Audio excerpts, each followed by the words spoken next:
good I had a very romantic Valentine's Day, actually. Just me, my wife, and an all-new 48 Hours mystery. And that was just... It was a big weekend for love in general this weekend, with not one, not two, but 3 episodes of The Bachelor over 2 nights here at ABC. Between that show and 50 Shades of Grey, there's never been a better time to be a horny housewife. Last night, we had The Bachelor Tells All special, and I don't feel like he told all. I feel like he told some. But tonight, there were 2 rose ceremonies. Bachelor Chris sent Britt, Carly, Megan, and Jade home, which is everyone, right? I mean, what if he sent everyone home the last few weeks of just Chris walking around by himself? So last night, Chris and his ladies visited his hometown of Arlington, Iowa. This is where he lives when he's not bacheloring, and one of them got a personal tour. Here's how that went. Going downhill, but there's really nothing here except for a little bank. And when I grew up, this is where I came with my parents to get meat. And the grocery store used to be right there, the market. The bar that we used to go to is the Welcome Inn. We're just down there. We used to hang out there all the time. You don't anymore? Well, it's closed. It's closed? Yeah, but there's not an open bar in Arlington at all. That place right there, my dad goes for coffee. It's not even a working business. Oh, really? Just one of the locals will go and open it up at like 5 in the morning and brew coffee. Cool. Is there a Greyhound terminal around? Because I'd like to be on the next bus out of here. That was Jade, by the way. Jade got the axe shortly after revealing that she once posed for Playboy magazine, but not before Chris took her to a football game at his old high school where they met by the lockers to do what high school students do. Kissing Jade outside my old English classroom is incredible. We are not doing anything that has anything to do with English right now. It's more like French.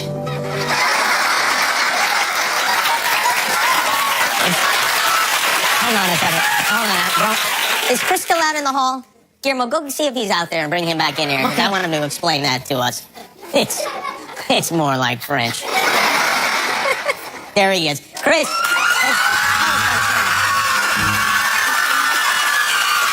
Hold on, let me just feel like I may have misheard. I may have misunderstood. Did you say it's more like French you guys are studying? That is what I said. Oh, what's wrong with you? You've been on TV a long time. Have you ever said anything you wish you could take back? Every night, yeah. Let's get this over with already. Who did you pick? Just tell us. Ruin the whole thing. Come on. I'd love to tell. Forced to live in that town that looks like the town from The Walking Dead for the rest of their life. Just tell it. Last time I was here, Jimmy, I learned my lesson. Oh, yeah? Okay. To keep my mouth shut. All right. I got some hogs to feed. I will see you later. All right, you go feed the hog. Chris, the Bachelor, everybody. So, there's only 3 Bachelor ladies left. There's Becca, Whitney, and Caitlin, and one of them, will never be heard from again, I guess. 50 Shades of Grey. How many of you saw this movie this weekend? Set a record at the box office, earned $94 million, which is the biggest opening ever for the month of February. I wonder how many people went to see that movie alone, because I was thinking about it. I cannot imagine any sentence more depressing than 1 ticket for 50 Shades, please. But they projected it would make around $60 million. It went way over that. And I'll tell you something. If these people who lined up to see this movie ever find out about internet porn, they're going to go nuts. We've been hearing a lot about this 50 Shades of Grey, the books, the movies lately. It's a phenomenon. There's no 2 ways about it. So I thought it might be a good subject for tonight's pedestrian question. We went out onto Hollywood Boulevard and we asked people a simple question. We asked, are you kinky? Okay? So here's how this works. We're going to see someone introduce himself or herself, and then together as a group, we will try to guess if that person is kinky or says they are. All right? Okay? Let's begin. James from Riverside. Caitlin from Riverside. Are you guys kinky? Okay. All right, James. And Caitlin from Riverside. Okay, everyone says yes, they are. No. No, not really. Why not? Just not into that kind of stuff. Not really. Wait, Neither what's do you. define kinky? Just into weird. No. The weirdest thing he does is this. Okay, so you have it? All right, who's next? Julius from Arkansas. Hot Springs, Arkansas. Are you kinky? Is Julius. Everyone says Julius is kinky. Let's see. What? Are you kinky? Yeah, I like to do some freaky stuff. Next up is Miranda Rawson, and I'm from Montana. Are you kinky? all right. How do we feel about Miranda from Montana? Well, everyone says no, except for one woman is nodding very... Well, let's see. Yeah. What's the kinkiest thing you've ever done? Those are my parents. I had sex on It's a Small World After All. Baby girl really grew up. I would have liked to have seen the parents' reaction to that one. Next. My name is Uzi. I'm from LA. Are Are you kinky? Is Uzi kinky?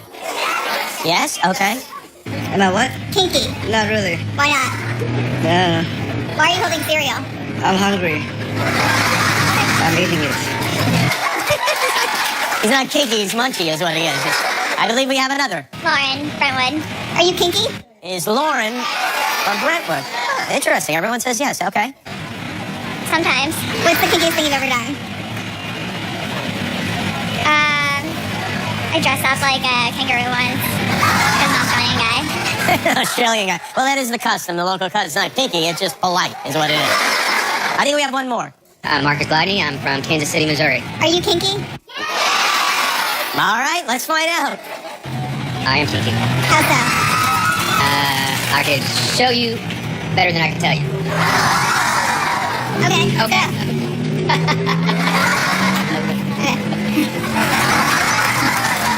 He called him on his kinkiness, and they're expecting a baby. This is what we do. We bring people together. Thank you for playing. And thanks to all the kinky people for sharing that with us.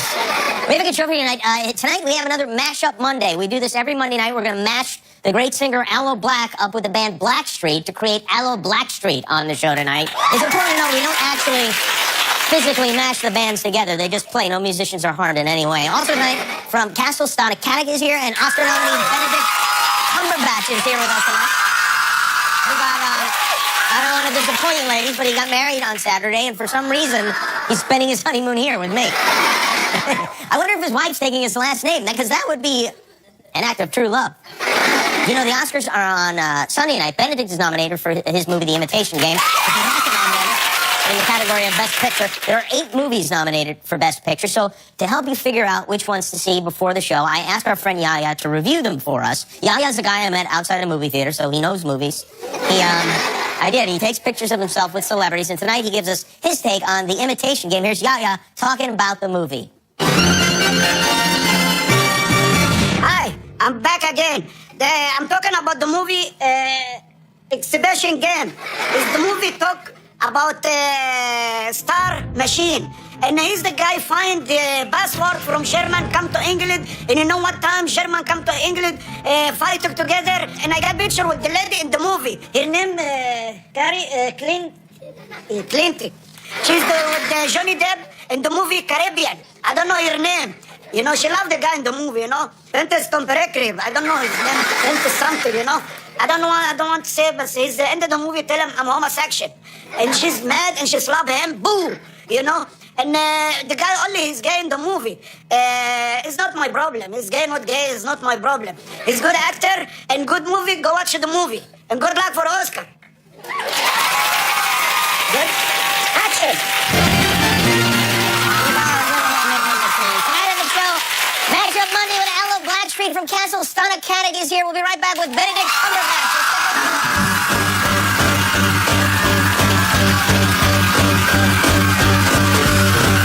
Portions of Jimmy Kimmel Live are brought to you by smooth and crunchy Butterfinger Peanut Butter Cups. It's a different kind of peanut butter cup.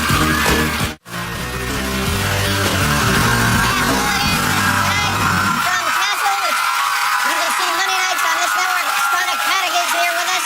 And then later it is Mashup Monday. We've been doing this all month. Last week we had Mars Day and The Haim. It was Mars Day and The Time combined with Haim. The week before that we paired Weezer and ZZ Top for Wheezy Top. Tonight we combine Aloe Black with Blackstreet to form Aloe Blackstreet, and there will be no dignity tolerated tonight at all. Tomorrow night on the show, Kristen Bell will be here, Chris Elliott will be here, and we'll have music from Big Sean. And later this week, the host of the Oscars, Neil Patrick Harris, Kelly Ripa, Jillian Jacobs from Scandal, Joshua Molina, and we'll have music from Rascal Flatts and Gorgon City with Jennifer Hudson. On Sunday night, I want to mention the 10th annual Jimmy Kimmel Live After the Oscars special. This is the show. This is the show that gave birth to videos like I'm effing Ben Affleck, The Handsome Men's Club, Movie the Movie, Chanting All Over Your Tatum. It is our biggest show of the year. Our guest that night will be John Travolta, and we have many surprises in store for you. That is this Sunday night after the Oscars, and you're late wasn't it. Please join us. We worked very hard on that. You know, our first guest tonight, from many superb performances, from Sherlock to Star Trek to Smog. On Sunday, he is nominated for Best Actor with Best Name at the Academy Awards for his performance in The Imitation Game. It's in theaters now. Please welcome newlywed Benedict Cumberbatch.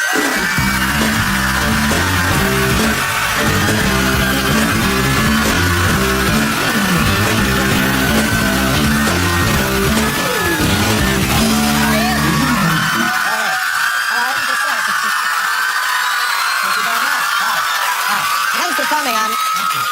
I'm so impressed because, you know, people cancel on us for bad reasons sometimes. Yeah. It's like, oh, I was out too late the night before. Yeah. But you got married in England on Saturday, Yeah. and here you are. I felt bad about you not coming, so I thought I'd bring you in on the honeymoon. You know, even my wife didn't want to spend our honeymoon with me, so It's kind of crazy. it's very nice for you to, but I have to say I feel guilty. I mean, I appreciate you honoring your commitment. And I Yeah. thought maybe I could make it like a little bit more like a vacation for you while you're here. Go on. First of all, let's switch the background if we could.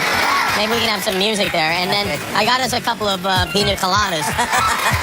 So, you know, you don't have to drink it, but cheers to you. Congratulations. It's our honeymoon. And then later we'll make love. I have to say, that is the worst pina colada I've ever had. Absolutely no alcohol in that whatsoever. I got you some gifts also. All you had left on your registry Oh, wow, brilliant. was, Kitchen utensils. yeah, some whisk sets, a loaf pan, pepper grinder, Okay. oven mitt, and Steak knives. Where are the no steak steak knives. Somebody, I think your aunt bought those. This is an avocado slicer, though. So that will come in. Well, don't worry. We'll send this back to your house. You don't have to carry this with you. No, get the avocado slices for customers. That's for sure. Congratulations on all that stuff. The wedding, you got baby, Yeah. a little cummerbund in the oven. You've got... One in the other, one on the way. Boy, you must be thinking about naming a baby with... Will the baby take your last name?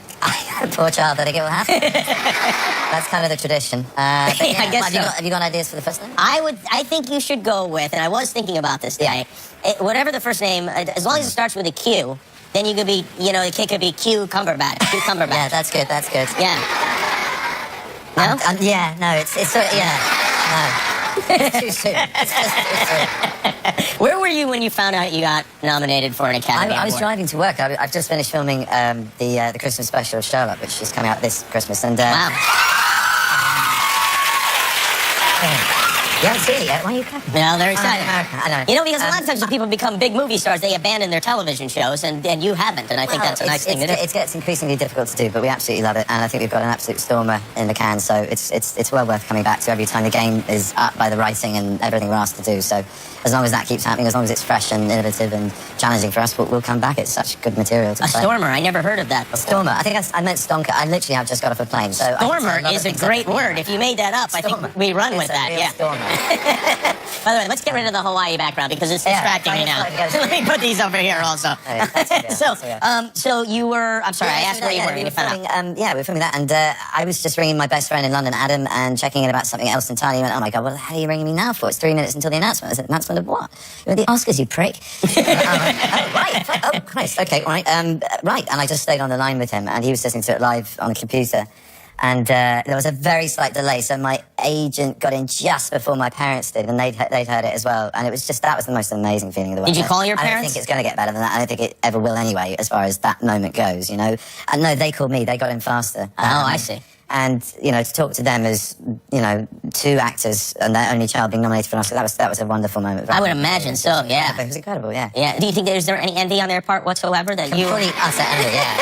Basically, we're so proud of you. We absolutely hate your guts. No, of course not. No, the wonderful thing about them is it's a difficult profession, even when there is the generational divide and your blood is involved. It is such a weird headspace. I would think as a parent, you could feel responsible too if you've kind of huge amount, and that's where that is nothing but positive energy with them. They've given me so much unconditional love in my life, and that was just another note of it. And it was beautiful thing for us to share. They're bursting with pride and happiness. I always wonder when people come from other countries if the Academy Awards mean as much to them as they do to American actors. And in your case, it seems like absolutely, and maybe even more because it's your parents are actors and it's like your family business. We get it. We get what the Oscars are. I mean, it's kind of a global thing that I think. I mean, it's got such a huge audience on the television, let alone what it means within different communities of acting around the world. I guess it's.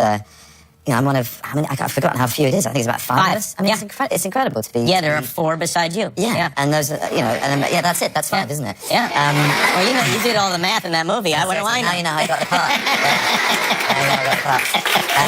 When you go to a show like this, Are you still excited to? Have you met everybody? Did you see me last year? I mean, I couldn't contain myself. I was jumping up behind rock groups and high-fiving with people You were the Taylor Swift of that show, yes. What's that?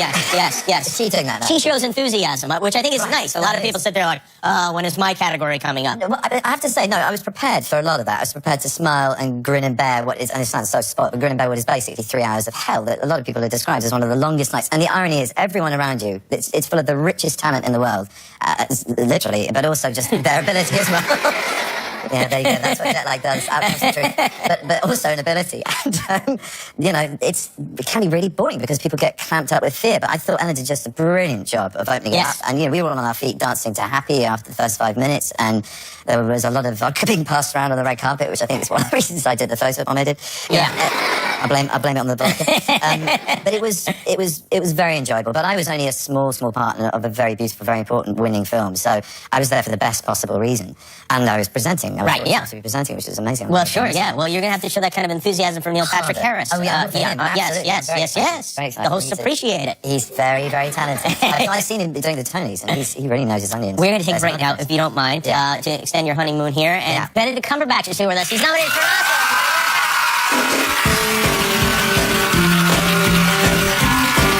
Portions of Jimmy Kimmel Live are brought to you by smooth and crunchy Butterfinger peanut butter cups. It's a different kind of peanut butter. You won't have proper security clearance, of course, so we'll have to improvise things a bit. Why are you helping me? Because there's only one thing that matters in this entire world right now, do you understand? That is breaking Enigma. But Mr. Turing,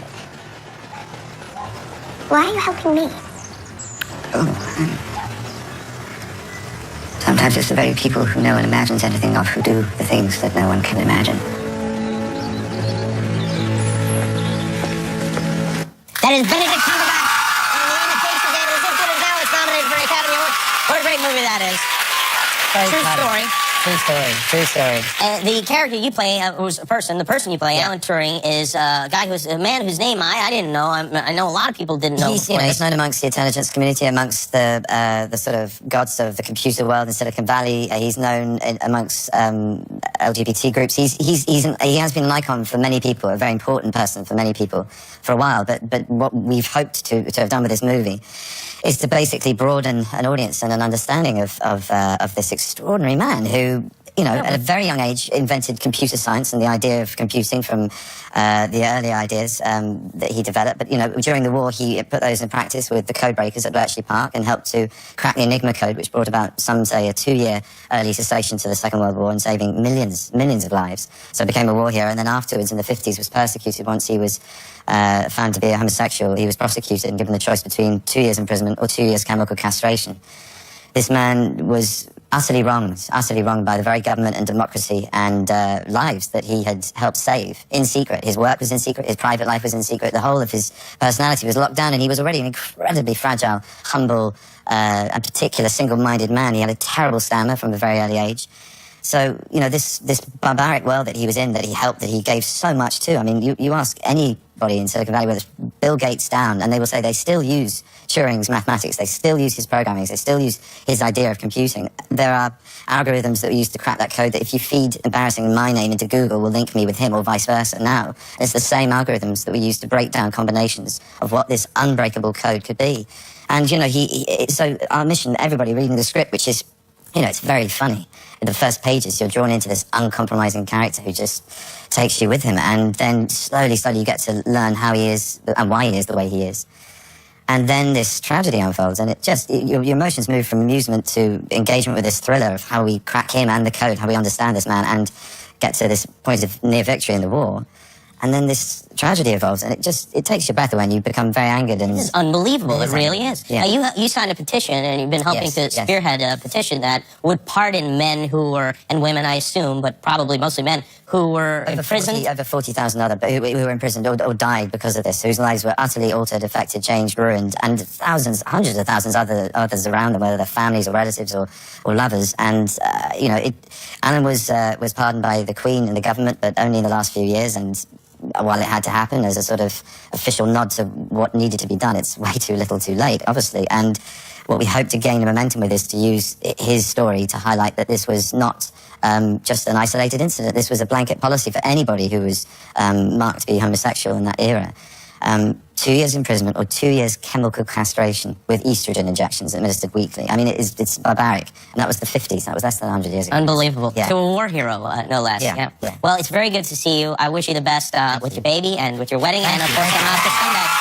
It's Benedict Cumberbatch. Go to the invitation game. It's in good as well. The Oscars, Oscar Sunday, 7 Eastern, 4 Pacific here on ABC. We'll be right back. The Jimmy Kimmel Live Concert Series is presented by AT&T, mobilizing your world. Good news for candy lovers. The brilliant minds at Butterfinger have created a square, smooth, and crunchy version of the peanut butter cup, and it has taken Hollywood by storm. In fact, Butterfinger peanut butter cup is already so beloved, it's been nominated for Best Candy of the Year. Let's go live now to Guillermo on the red carpet. Guillermo?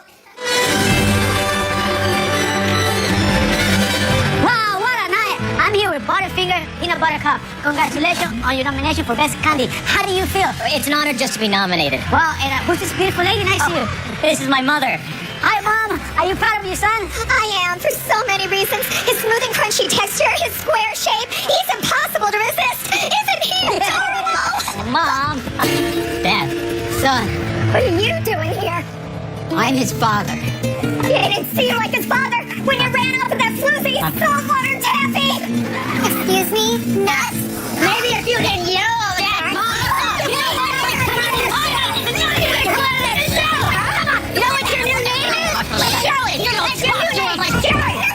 This has become very, very uncomfortable. I wish you good luck, Butterfinger Peanut Butter Cup. Back to you, Ryan. This is a mess. I quit. Smooth and crunchy Butterfinger peanut butter cups. It's a different kind of peanut butter cup. We'll be right back with Stone and Paddock.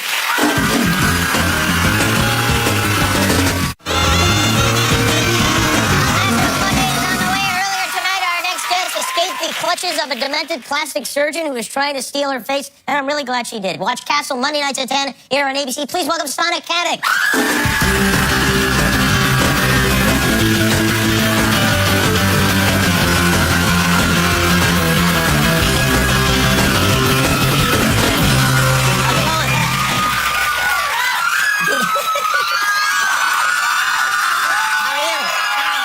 Did you get married over the weekend? Is there anything? How did you find out? Well, you No. know what? I know everything. It's very good to see you. How's life? Thank you. Really well, really Good. well. I heard you've got an initiative that you're working on right now. Yes. And what is that initiative? I started a nonprofit 4 years ago called the Alternative Travel Project, ATP.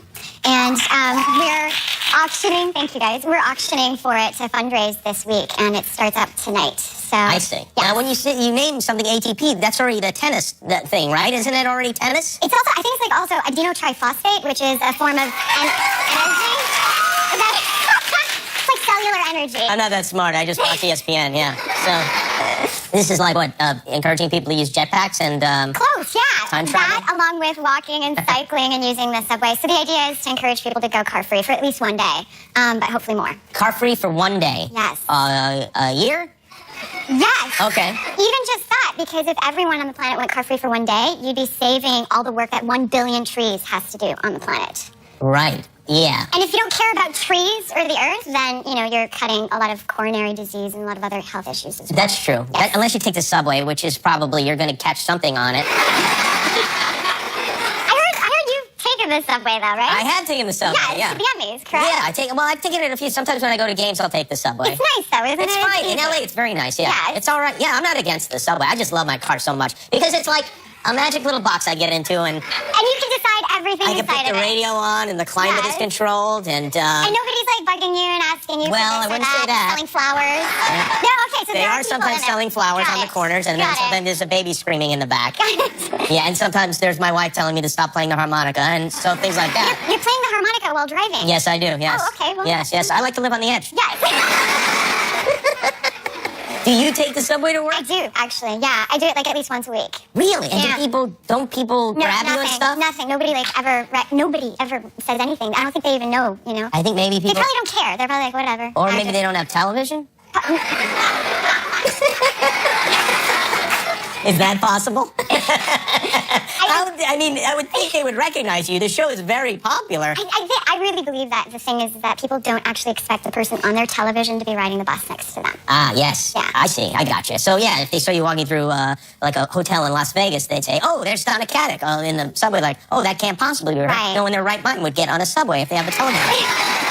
Or the assumption is that you just ride you take your Jaguar or something like that. What are you auctioning off? What are you selling? Your car? Close.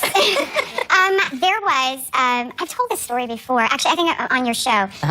There was a shirt that I wore for our test for the pilot of Castle. I remember this story. And it was a tunic top, and I didn't have time to get the right size shirt. I thought I could tuck it in. I thought it'd be okay, and it wasn't. And so I grabbed some scissors, and I went out to the lobby to look for somebody to help me with this shirt. And Nathan, my co-star, was there getting a coffee, and he helped me cut He it. said, would you mind cutting my dress off? He did And he it. said... He did it. And the producer saw it, and I was like, I joked that that's how I got the job. So there you go. Yeah. Well, it didn't hurt. So you're auctioning that shirt off? That, yeah, and a bunch of other kind of like mementos. Like we were in New York to film the pilot, and we ended up at a Duran Duran concert, and so he signed the ticket, and I've signed the ticket. You saved the Auctioned tickets from that concert. Sounds Are so you a hoarder? sentimental. No, I'm not. This is the 7th season now. Yes. Are there any murderers left to find? I mean, it seems like you guys have rounded up all of them. I'm hoping we get to interrogate a mime soon. Oh, that would be great. Yes, but right now we're in the middle of Mars. So next week we'll be researching a murder in Mars. There's like an Elon Muskish character who is trying to send a mission to Mars, and somebody dies. And that was fun. We get to dress up in like spacesuits. Well, there's one we've definitely never seen before. Yeah, murder on Mars. Yeah. And is the space shuttle? Is that an acceptable form? Like, could we take that to work? Would that be all right with Absolutely. the ATP? Absolutely. How can people get in on this auction?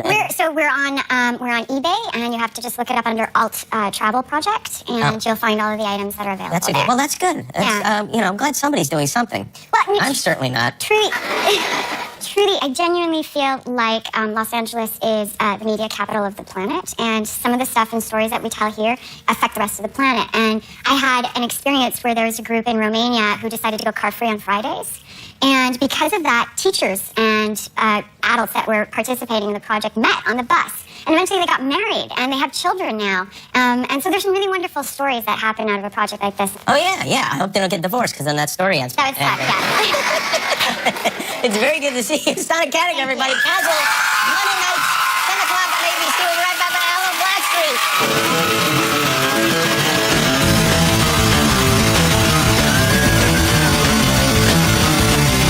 The Jimmy Kimmel Live Concert Series is presented by AT&T, mobilizing your world. The Jimmy Kimmel Live Concert Series is presented by AT&T, mobilizing your world. Thanks to Monday Night Caller Back. Thanks to Donna Caddick. Thanks to Chris the Bachelor. Apologies to Matt Damon. We ran out of time for him. Nightline is next, but first, it's Mashup Monday tonight. We join Aloe Black with Blackstreet and Holy Matrimony. This is Aloe Blackstreet.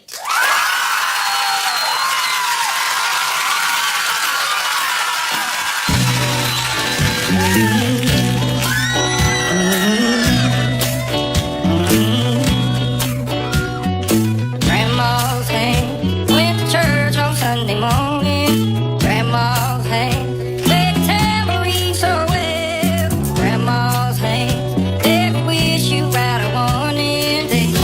Billy, don't you run so fast. You cut yourself on a piece of glass. Watch them snakes there in the grass. Grandma's